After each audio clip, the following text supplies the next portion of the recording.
They say God lives in the details, but in my line of work, God lives in the sub-zero hum of a Liebert cooling unit keeping 10,000 terabytes of classified military data from melting through the floor. I'm Karen. Yeah, I know, laugh it up. Go ahead and picture a middle-aged woman screaming at a barista because the soy milk frothed wrong. Get that image out of your head right now.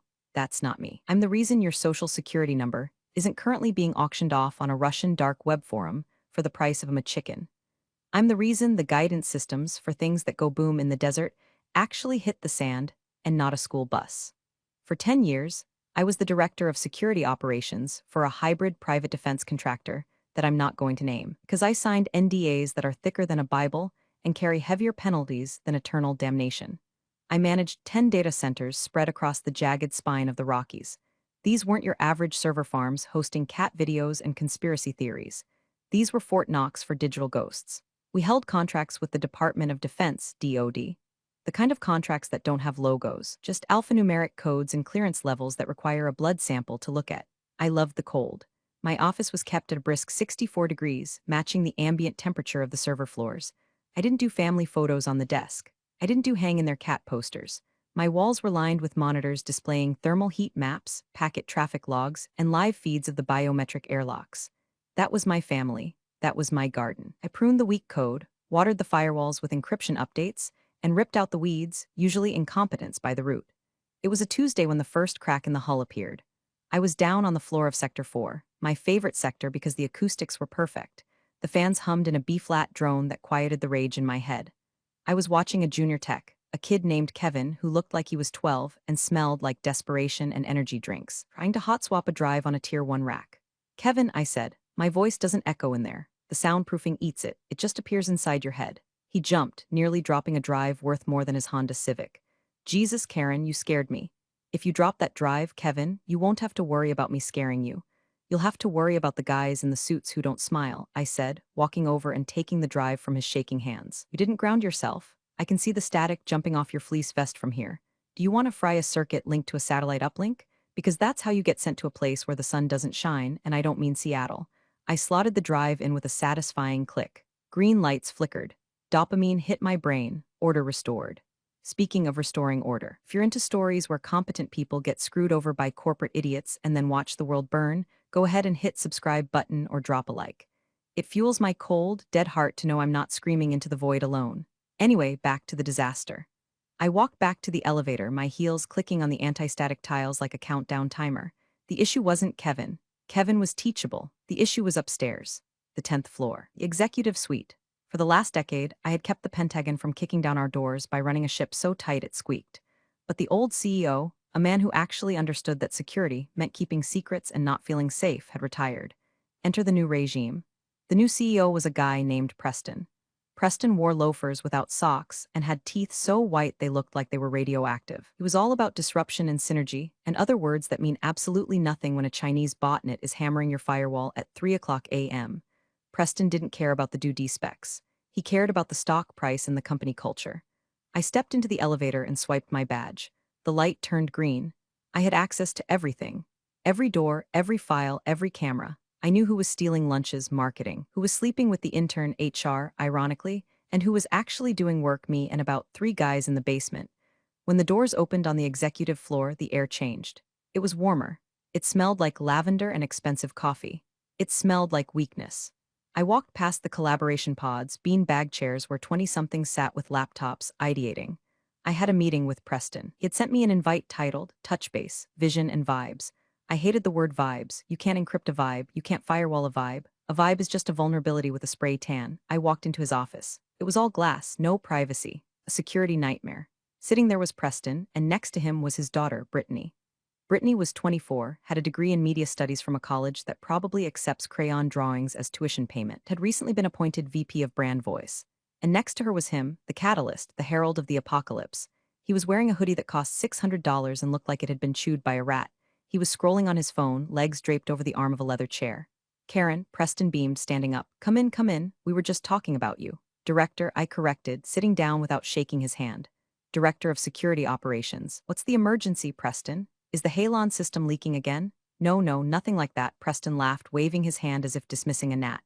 We're pivoting, Karen. We're moving into a new era. The defense stuff. It's great, stable revenue, sure, but it's so cold, so rigid. We want to humanize our data. I stared at him.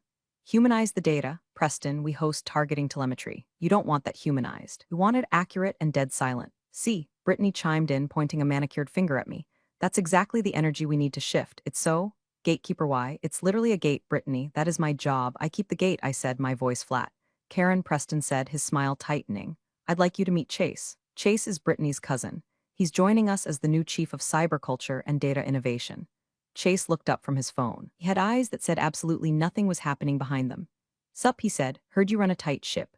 We're gonna loosen it up, make it flow, like water. Water, I said, destroys servers, Chase. Metaphorically, Chase smirked. I've got some sick ideas for an open source dashboard, democratize the access. Let the clients really feel their data. My heart rate slowed down. That happens when I sense a threat. It's a combat response. Preston, I said, turning to the CEO. Does Chase have a clearance? Has he been vetted by the Bureau? Because if he touches a Tier 1 terminal, we are in violation of Federal Statute 18 U.S.C. Section 1030. Preston sighed. Karen, you're always so technical. Chase is a digital native. He built a Discord server with 10,000 members. He knows tech. He got banned from Discord for hate speech, Brittany giggled. It was iconic. I stood up. I knew what was coming. I could smell the ozone before the lightning struck.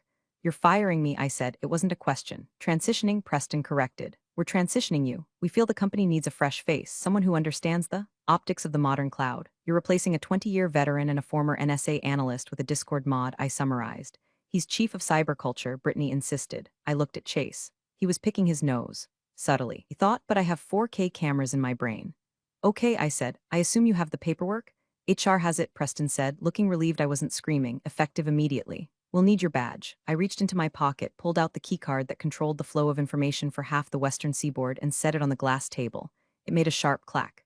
Good luck, Preston, I said. You're going to need it. We make our own luck, Chase said. Finally sitting up, and we make our own content. I didn't say another word. I turned around and walked out. I didn't slam the door. I didn't flip a desk. I walked with the steady, rhythmic pace of a woman who knows exactly where the bodies are buried because she dug the graves. They thought they were firing a stumbling block. They didn't realize they were pulling the control rod out of a nuclear reactor. I walked back to the elevator. The vibe in the hallway felt different now. It felt like a funeral, not mine, theirs. I didn't leave immediately. Technically, I had 2 hours to collect my personal effects, which is corporate speak for we're watching you to make sure you don't steal a stapler. An HR rep named Tiffany, who looked like she was 12 and was clearly terrified of me, hovered by my office door while I packed. There wasn't much to pack. A spare sweater, a bottle of Excedrin, my certification plaques, which were heavy enough to bludgeon a man to death. I placed them gently into a cardboard box.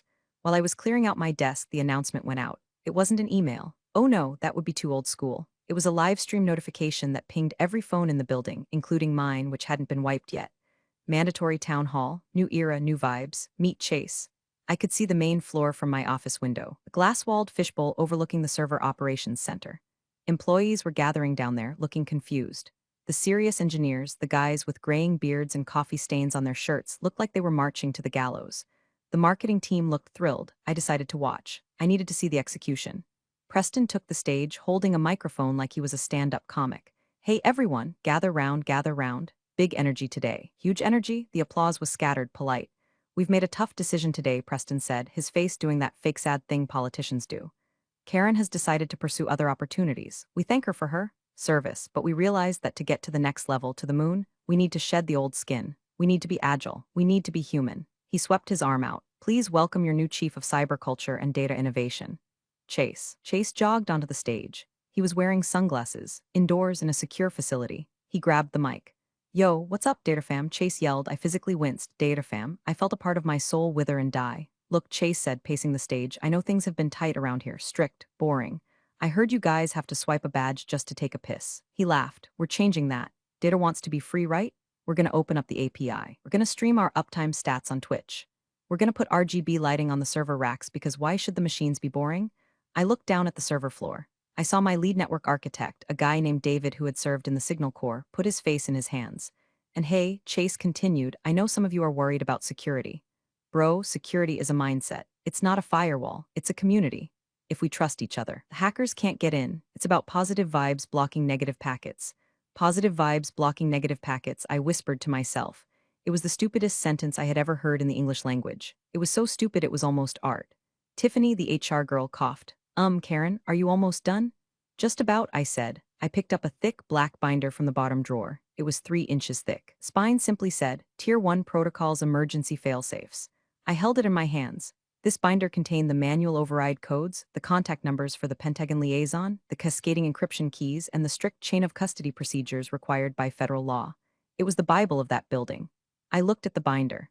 Then I looked at Chase down on the stage, who was currently demonstrating a tick-tock dance he called the packet loss. I had a choice. I could give this binder to Chase. I could walk down there, interrupt his little show, and explain the gravity of the national security infrastructure he was currently grinding his hips on.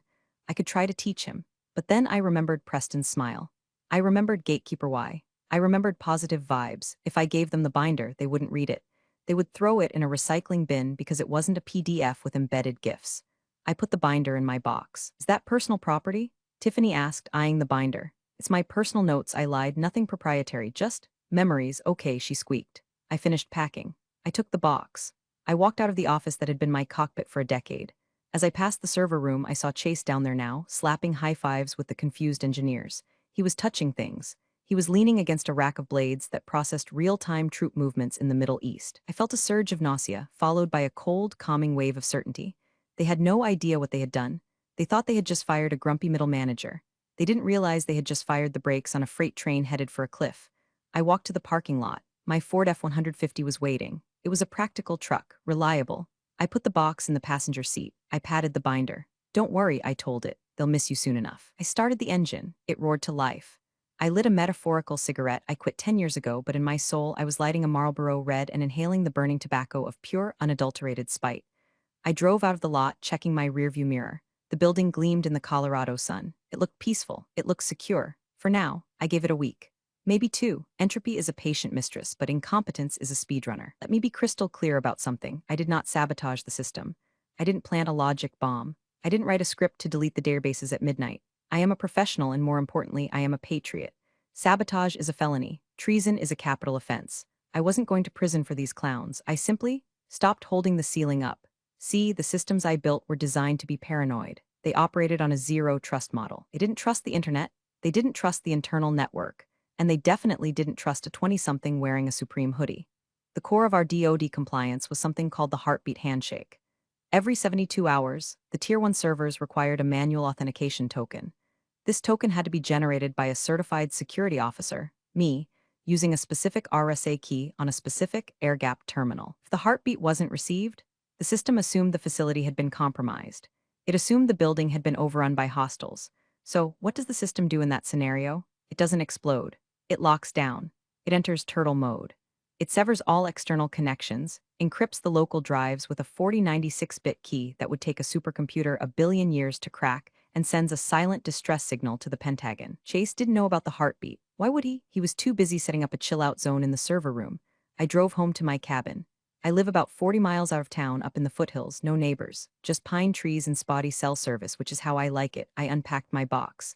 I put my plaques on the mantle. I put the binder in my safe, right next to my birth certificate and my grandfather's service pistol. Then I made tea, Earl Grey, hot, and I sat on my porch and waited. The first 24 hours were quiet. I imagined Chase was busy onboarding, which probably involved finding out where the vending machines were and setting up his ring light. My phone buzzed. It was David, the lead network architect. David, Karen, are you serious? Me? As a heart attack, Dave, I'm out. David, this guy is a moron. He just asked me if we can route the cooling system exhaust to heat the break room floor because his feet get cold. Me, don't do that, Dave. Moisture buildup. David, I know, I told him. He said I was being negative energy. Karen, he's asking for the admin passwords, the root access. I sipped my tea. The sun was setting, painting the mountains in hues of purple and gold. It was beautiful. Me, do not give him root, Dave. You know the protocol. If he's not on the authorized personnel list, Apple, giving him root is a breach of contract. David, I told him that. He said he's the chief of cyberculture and he outranks the list. He's threatening to fire me. Me, let him. If he fires you, you get severance. If you give him the codes and the feds find out, you get Leavenworth. David, God help us. I put the phone down. I could feel the tension radiating off the device. It was starting. Chase was hitting the first wall, permission structure. In his world, if you bought the software, you owned it. In my world, nobody owns the software. The software owns you. I checked my watch. It had been 30 hours since I generated the last heartbeat token. That meant they had 42 hours left before the system started asking questions. I decided to do some gardening. I have a nice patch of tomatoes. Weeding is therapeutic. You pull the invader out, the soil breathes. The plant thrives, it's simple, binary. Alive or dead, in or out. As I was pulling a stubborn dandelion, I thought about the reforms Preston was probably bragging about to the board right now. Streamlined efficiency, he'd say, new energetic leadership. They were likely celebrating my departure. Maybe they even had a cake, good riddance to the buskill. I ripped the dandelion out, roots and all. Dirt scattered across my gloves. The thing about cyberculture is that it doesn't account for the physical reality of heat and electricity. Chase was about to learn that you can't influence a circuit breaker. You can't gaslight a firewall. My phone buzzed again. A notification from LinkedIn. Chase keeps viewing your profile. I laughed. A dry, rasping sound that startled a nearby squirrel. He was looking for credentials. He was looking for the keys. He probably realized that half the admin panels were grayed out and he couldn't figure out why. He wouldn't find the answer on LinkedIn. The answer was in a binder, in a safe, in a cabin he didn't know existed. The sun dipped below the horizon. The air grew cold. I wrapped my cardigan tighter around myself. Tick-tock, Chase. Tick-tock. The texts from the inside started coming in faster, like distress signals from a sinking submarine. David, 48 hours since departure. He's bringing in outside contractors. Consultants he knows from his crypto mining days. They're walking around the server floor with laptops. Unvetted laptops, Karen. They're plugging into the diagnostic ports. I read the text and felt a spike of genuine fear. Not for my job, that was gone, but for the data. Plugging an unverified laptop into a Tier 1 diagnostic port is like having unprotected intimacy in a plague ward. It's suicidal. Me, log it, Dave, document everything. Time, date, MAC addresses if you can get them. Don't interfere, just witness. I wasn't just being petty, I was building a case file. Because when the Inquisition came, and it was coming, I needed to make sure the blast radius didn't hit the good people like David. By Friday afternoon, the 72-hour heartbeat window was closing. I was sitting at my kitchen table, cleaning my grandfather's service pistol. It's a rhythmic process. Disassemble, clean, oil, reassemble. Click, slide, snap. My laptop was open to the public-facing status page of the company's network. Green lights across the board, for now. Then, a new notification. This time, it wasn't a text. It was a phone call. The caller ID said unknown. I let it ring twice, then I picked up. This is Karen. Karen, it's Preston. The CEO's voice was tight, strained. The vibes were clearly not immaculate. Preston, I said, continuing to wipe the slide of the pistol with a rag. To what do I owe the pleasure? I thought we had transitioned. Look, we're having a small technical hiccup, he said. He sounded like he was trying to smile through the phone. Chase is adjusting to the systems. He's asking for the master override password for the legacy containment protocol. The legacy containment protocol? I asked, feigning ignorance. You mean the heartbeat? Yes, the heartbeat thingy. It's flashing red on the main board. It's annoying everyone. It's killing the mood. Chase says it's just a legacy glitch you left behind. It's not a glitch, Preston. It's a dead man's switch. It ensures that a certified officer is at the helm. Right, Preston said, impatient. Well, Chase is the officer now, so just give me the code, I'll pass it to him, and we can all move on. We'll pay you a consulting fee. $500. I almost dropped the gun slide. $500? Preston, that system protects national security assets. And you want me to give the nuclear codes to a kid who got fired from Discord over the phone for $500? Karen, don't be difficult. Just give us the code. I can't, I said. The code changes every time it's used. It's generated by a token that is currently in a safe. A safe that belongs to the director of security. So where's the token? I turned it in, I said. In the box with my badge. There was silence on the line. We threw the box out. Chase said it was negative artifacts. I closed my eyes and pinched the bridge of my nose. You threw away the RSA token? The hardware key? It looked like a Tamagotchi, Preston yelled. How were we supposed to know? Then you have a problem, Preston, because without that token you can't satisfy the heartbeat. And if you don't satisfy the heartbeat I checked my watch. 4 hours the system goes into lockdown. Well, turn it off, remotely. I don't have remote access, Preston. You revoked it, remember? Fresh face. New era. Chase says he can bypass it, Preston threatened. He says he can rewrite the kernel to ignore the check. My blood ran cold. Preston, listen to me very carefully. If Chase attempts to rewrite the kernel on a live DoD server, the intrusion detection system will interpret that as a hostile foreign attack. It won't just lock down, it will scorch the earth. You're just trying to scare us, Preston scoffed. You want your job back. Well, it's not happening. Chase is a wizard. He'll fix your mess. Click. He hung up. I sat there in the silence of my cabin. A wizard. He called him a wizard. I picked up my phone and texted David. Me, get out of the building. Now, tell the team to leave. Pull the fire alarm if you have to. Just get out. David, why? What's happening? Me, Chase is going to try to patch the kernel. 3 dots appeared, then disappeared, then appeared again.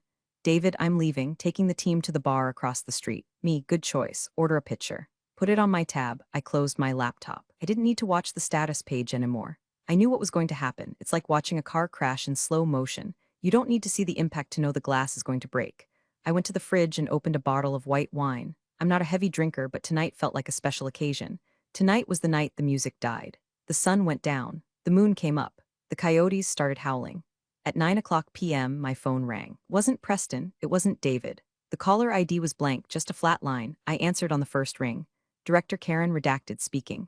Karen, the voice was gravel and old bourbon. It was General Miller. He wasn't technically a general anymore. He was a consultant for the Pentagon, which meant he had more power than a general and answered to fewer people. We had worked together on the initial site architecture 5 years ago. General, I said, how's the hip? Hip is fine, the network is not. We just lost the heartbeat on cluster 4 through 9. We're seeing a massive encryption event. Are you under attack? I don't know, sir, I said, sipping my wine. I don't work there anymore. There was a pause, a long, heavy pause. Say again, I was relieved of command on Tuesday. New management, cultural shift. They wanted to go in a more vibe-based direction.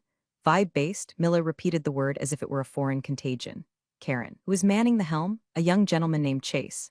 His previous experience includes running a Discord server and making TikToks about crypto.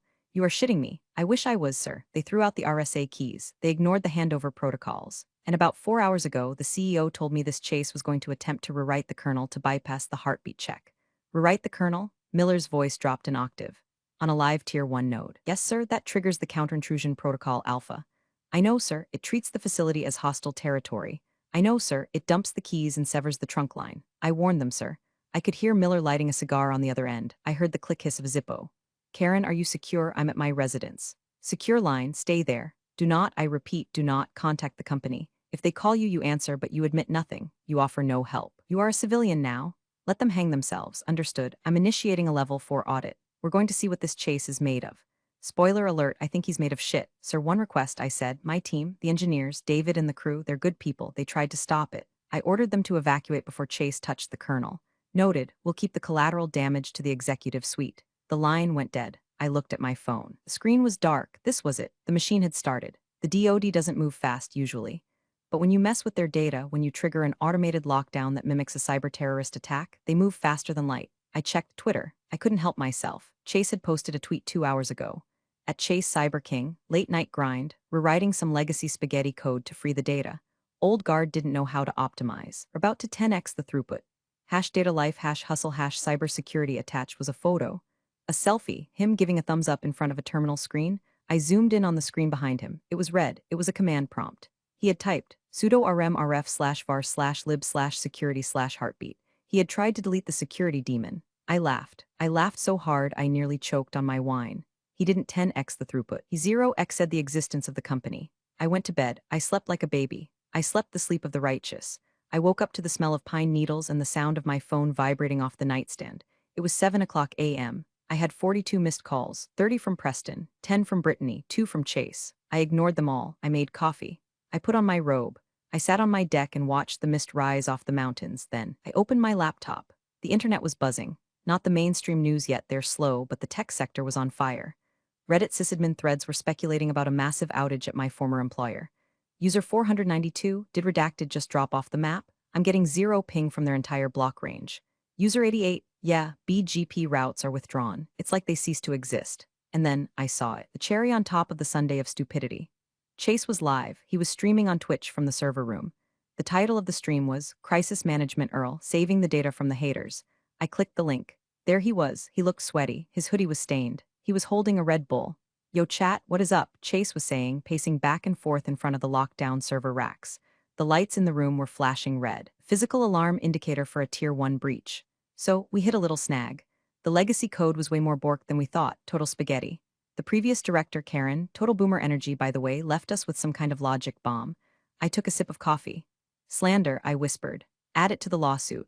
But don't worry, Chase continued, pointing the camera at a rack of servers that contained biometric data for Special Forces operatives. We're doing a hard reset.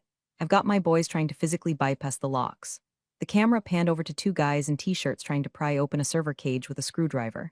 My jaw dropped. They were physically breaking into a secure rack. Stop, I said to the screen. You idiots. The racks have tamper sensors. If you pop that door, it dumps the liquid nitrogen fire suppression.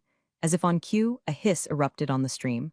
White gas blasted out of the rack, engulfing the 2 consultants. Whoa, Chase yelled, coughing. Okay, minor setback. The system is fighting back. It's like Skynet in here, chat. He turned the camera back to himself. But look, I want to show you guys what we're dealing with. Look at this interface. It's archaic. He pointed the camera at a monitor. It was the main diagnostic terminal. On the screen was a flashing red box, unauthorized access detected. IP traced. Department of Defense Protocol 99 initiated. And below that, clearly visible in 1080p resolution, were the routing numbers for a classified subnet. You see this? Chase said, zooming in on the classified numbers. This is the kind of bloat we're trying to cut. He just broadcasted classified routing info to 3,000 people on Twitch. Oh my god, I said. The chat was going wild. Sniper X, dude, is that a DOD? IP block. L33T hacks, LOL, he just leaked the gateway.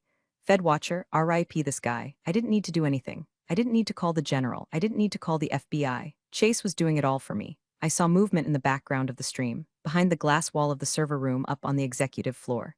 Preston was banging on the glass. He looked purple. He was screaming, but the soundproof glass muted him. He looked like a fish in a tank that was rapidly running out of oxygen. Chase didn't notice. Anyway, guys, we're gonna try to brute force the admin login.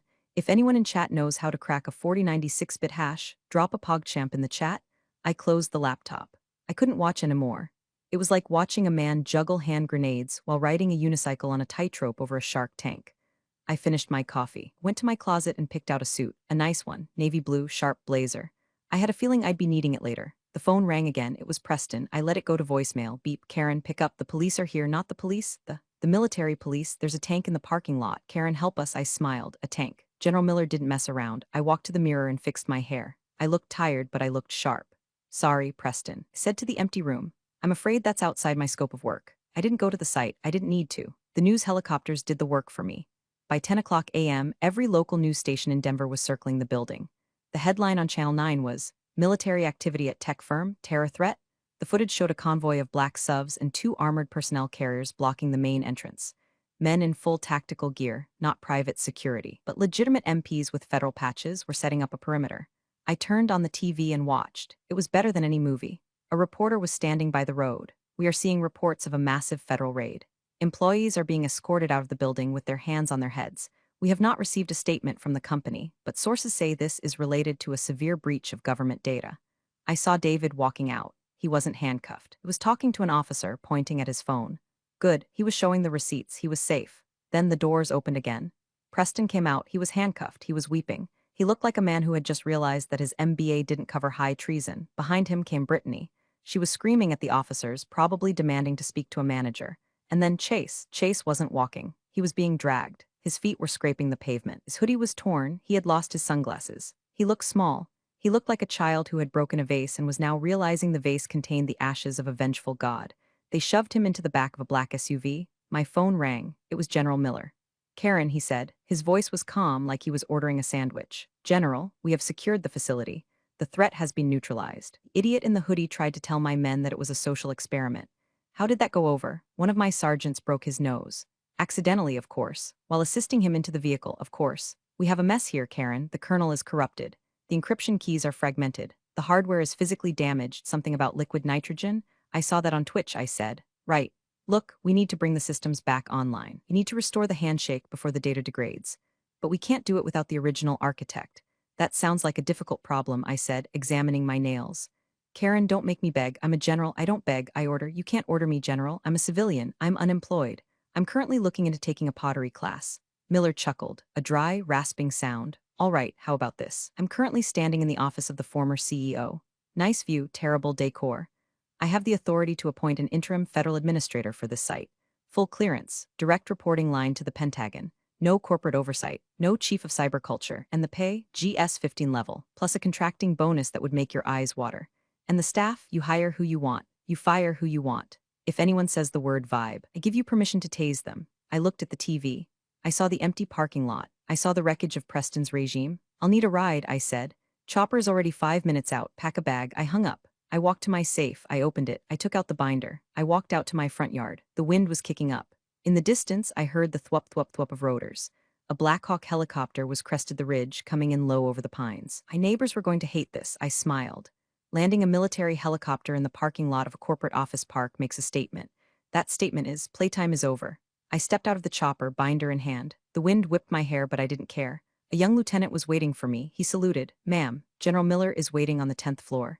At ease, Lieutenant, I said. Let's go. We walked into the lobby. It was unrecognizable. The welcome desk was gone, replaced by a portable command post. Soldiers were checking IDs. The Vibe Lounge had been turned into a holding area for seized electronics. I took the elevator up. The smell of lavender was gone. It smelled like gun oil and ozone. I walked into Preston's old office. General Miller was sitting behind the glass desk, smoking a cigar. He didn't care about the smoke detectors.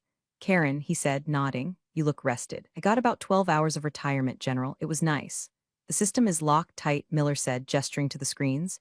We can't get in without wiping the drives. I placed the black binder on the desk. You don't need to wipe them, you just need the handshake. I opened the binder to page 42. Lieutenant, get me a secure terminal. They brought me a laptop. I plugged it into the hard line. I opened the terminal. It felt good. The cursor blinked at me. Familiar friend, I typed in the override sequence. It was a 64-character string that I had memorized, but I kept it in the binder just in case I had a stroke. Enter authorization key. I reached into my pocket. I hadn't told Preston everything. I had turned in the spare token. The master token, the one issued to me by the NSA 10 years ago, never left my person. It was on my keychain, disguised as a garage door opener. I plugged it in. Access granted. Heartbeat restored. System unlock in 3, 2, 1. On the wall monitors, the red lights turned amber, then one by one flickered to green. The fans in the building spun down from jet engine to gentle hum. We're green, I said. Miller exhaled a plume of smoke. Good work. Now about the personnel. Where is David? I asked. Downstairs. We held him for debriefing. Release him. Give him a raise. Make him deputy director. Rehire everyone on the engineering team who didn't appear on that Twitch stream. Done. And the others? I asked. Preston, Chase, Brittany. Miller smiled, a cruel, jagged smile. They're in federal custody. Chase is facing charges under the Computer Fraud and Abuse Act plus reckless endangerment of national security assets. He's going to be in a cell for a long time. No tick-tock in Leavenworth. And Preston, gross negligence. Fraud, breach of contract. Company is dissolved, Karen. We're seizing the assets. This is a government facility now. I walked to the window. I looked down at the parking lot. The news crews were still there. What about the culture department? I asked. Gone, Miller said. We don't need culture. We need encryption. I turned back to him. When do I start? You already started, Miller said. Clean up this mess, director. 6 months later, the office looks different now. The bean-bag chairs are gone. Collaboration pods have been replaced by rows of austere gray cubicles. The espresso machine is still there, but nobody uses the milk frother anymore. We drink it black. I sit in my office. It's 64 degrees. Perfect. The sign on the door says Director of Federal Data Operations. The company, the old brand, is dead. The stock went to zero about 3 hours after the raid. The shareholders sued Preston into oblivion. Last I heard, he sold his Tesla and is managing a car wash in Aurora. Brittany is trying to rebrand herself as a victim of corporate toxicity on a podcast. Nobody listens to it. And Chase took a plea deal. 5 years in federal prison, followed by a lifetime ban from touching any computer connected to the internet. I imagine the withdrawal from social media is hurting him more than the prison food. I walked down to the server floor. It was quiet. The B-flat drone was back. David was there checking a rack. He wore a tie now. Director, he said, nodding. How are the loads, David? Nominal. 99.999% uptime. Thermal variance is within 0.1%. Good. I walked through the rows of servers. The blue LEDs blinked in the darkness. It was a cathedral of data, silent, holy. I stopped at the rack where Chase had filmed his little video. The scorch marks from the liquid nitrogen were still faint on the floor tiles. We kept them there. A reminder that competence isn't flashy. It isn't viral. It doesn't get likes. Competence is boring. It's checking the logs. It's following the protocol. It's saying no when everyone else wants to say yes. People like Chase, they think the world runs on energy and vibes. They think if you believe hard enough, the gravity won't crush you. But I know the truth. World runs on servers. It runs on cables. It runs on people who sit in cold rooms and make sure the lights stay green. I put my hand on the server rack. It hummed against my palm. You're safe now, I whispered. I walked back to the elevator. I had a meeting with the Pentagon at 2:00 p.m. We were upgrading the encryption to quantum-resistant algorithms. It was going to be a headache. It was going to be tedious. It was going to be hard work. I couldn't wait. I swiped my badge. The light turned green. I stepped inside and the doors closed, sealing me in the beautiful, cold silence. Competence speaks louder than titles. Karen's meticulously designed systems didn't need her physically there to expose the absolute truth of who was qualified. Real integrity in your work always finds its moment, proving its worth when it matters most. Appreciate you all for sticking through this one. See you in the next story.